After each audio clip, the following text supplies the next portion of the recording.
Cleaning your camera sensor is something you need to be doing, and it's something you probably don't need to take it to a shop to have done. Owning and operating a camera is just like having a car or most other tools. You are going to have to do some routine maintenance once in a while. And sensor cleaning, in my opinion, is one of those things that should definitely go on that list of routine maintenance, though you may not have to do it as often as some of the other stuff.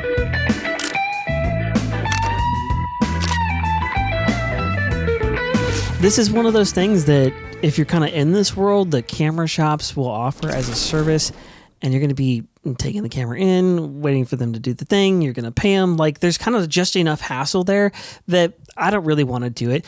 And it doesn't hurt that I am definitely like a DIY kind of guy. I like doing things myself. I feel like I can assure the quality oftentimes. With that in mind, I can definitely tell you on the scale of like DIY projects, this ranks extremely low in terms of difficulty. This takes a few minutes. It's very easy. And like I said, it's very cheap too. Having a dirty sensor is something that can and will screw up your pictures. Case in point, I recently bought this Sony A7III, bought it used off of Facebook Marketplace. And when I was examining, I saw the sensor and I saw that there was dirt and dust and stuff on there. And I thought, okay, this doesn't look like a scratch or like damage. This looks like something that I can easily fix myself. So I went ahead and bought the camera. I then proceeded to procrastinate on doing said maintenance and went out and did a bunch of shoots with the dirty sensor. And one of them in particular, I will show you on screen, it suffered the consequences of me and having a dirty sensor. Now, dust on a sensor tends to show up the most in bright environments. And so it really got exposed here when I was shooting into a window. I did photos as well. It came through in the photos, definitely came through on the videos. And this is one of those things where in the photos, it's not super hard to fix, though it adds time to your edit. And this being like a real estate style shoot, I was like, no, I need a quicker turnaround than this. But in the video, it's really difficult and even more time consuming to remove the kind of artifacts and the dirt and stuff. And it just doesn't look good. That brings me to the question of which cleaning kit and how do you do this? I'm using one from a company called VSGO. This is a brand that's widely available on Amazon. They have pretty good reviews there. I've used their kits a few times before to clean my APS-C sensor cameras, and this one being full frame, I thought it best to go ahead and get the kit for the full frame. The only real difference is actually the size of the swabs, but that does make a difference, and so I think it's important to do. So in your case, just make sure that you know what sensor size you've got in your camera before you buy a kit. You can see there's enough swabs here to do this cleaning a variety of times, which kind of increases the value on what is already a pretty cheap kit. I think this goes for about $20 or so on Amazon, but there's pretty frequently like coupons and little sales and stuff on it, so you can get it even cheaper than that. Something that they don't include that you will need 100% is going to be some kind of turkey baster style blower thing. I don't know what to call this deal. Air squeezer thing. What do you call this? Air puffer, camera lens puffer.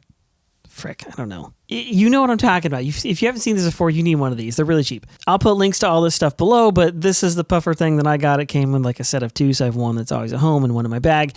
And this is good for cleaning off your lenses between changes and cleaning out the sensor. So you're gonna need this. Don't skip that part. One last side note before I show you how I actually clean this thing is that you want to make sure that your lenses are also clean, because that's just another area where you can get artifacts and stuff in your images. And the good news is lenses are really straightforward. All you actually need are like a microfiber cloth. Not even that. At times the blower can be enough to get dust off.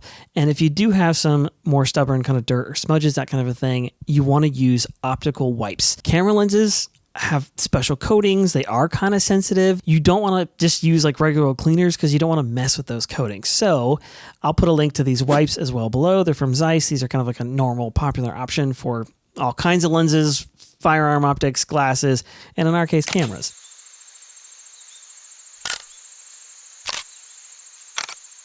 All right, so your lens is clean and it's now time to clean your sensor. I promise this is dead simple. Really all you have to do is follow the steps that are on the kit, 6 or 8 steps on the back of the box. It shows you with little graphics exactly what you need to do. I would start with making sure you have a table. Don't do this on the ground or somewhere weird, okay? This is kind of sensitive electronics. Do this on a table. The real step one is to put your camera in sensor cleaning mode. This is going to vary a little bit depending on which model you have. In Sony world, and in my case, one of the kind of the older Sony menu system, you're going over to the little toolbox icon. You're going to navigate until you find auto sensor cleaning or something along those lines. Just Hit OK, activate that thing. With the A7 III, it does do an auto sensor cleaning, so it's going to, you hear it go brrr. It's going to vibrate the lens a little bit to shake off any dirt or dust that may be on it. And then you're safe to go do the manual cleaning that we're about to do with the kit. Next step. Don't miss this. This is actually super important. You are going to take your little air puffer. You're not funny. You're not funny.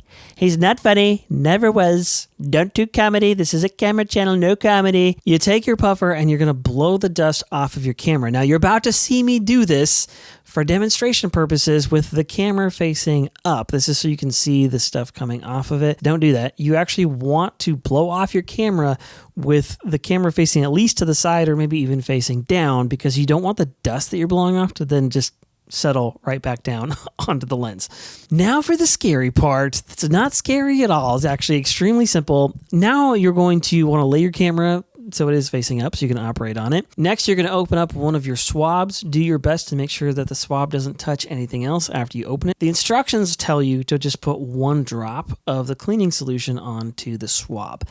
I kind of find that that doesn't cover the full width of the swab, which is sort of important because the width of the swab is basically the width of the sensor, and you're only going to get 1 pass with it. So what I like to do is just do basically 1 drop plus a tiny bit and kind of go across the swab just to make sure that the fluid coats the whole thing evenly. Next, via the instructions, you're going to shake this thing around for about 10 seconds just to let the fluid sort of off gas a little bit. We're not trying to leave fluidy streaks on the sensor. We're trying to just do a nice clean pass. This, mind you, this is really important. The swabs are a one-time use, and there's 2 sides to every swab. What you're going to do is you're going to swab the sensor 1 time in one direction, flip that thing over, and then go back over in the opposite direction, and then throw that thing away. You do not want to be dragging random dirt and particles across your sensor. Then you actually could damage it. Just be semi-careful and you're good. You don't need to apply a ton of pressure here. It's going to be pretty light. It just doesn't need much. In my case, this camera was absolutely filthy, and so I went ahead for a second go. So this is a total of 4 swipes. But as you can see, this thing turned out amazing. It looked absolutely spotless. Literally looked like a brand new sensor when I was done with it. So how do you know if this worked? Pretty simple solution here is you do want to go test your camera. You want to stick your lens back on there, go out, and ideally shoot at the sky or something bright. Then you want to adjust your camera's aperture so that it's all the way up in terms of number, small in terms of size. So f22 or whatever the max is that it'll go to. Shoot into that bright plain background, and that will be a pretty good indicator as to whether or not you got it. Make sure your lens is clean. That's another thing to consider. But if you've got your lens and your sensor clean, you should see just a nice blank slate. And if not, if there's still stuff going on in there, you'll see that. I took some sample shots right away, and I've actually since done some more actual photography and videos and stuff with it. And even pixel peeping, I can't find a thing. Camera's like new, and I'm a happy little clam.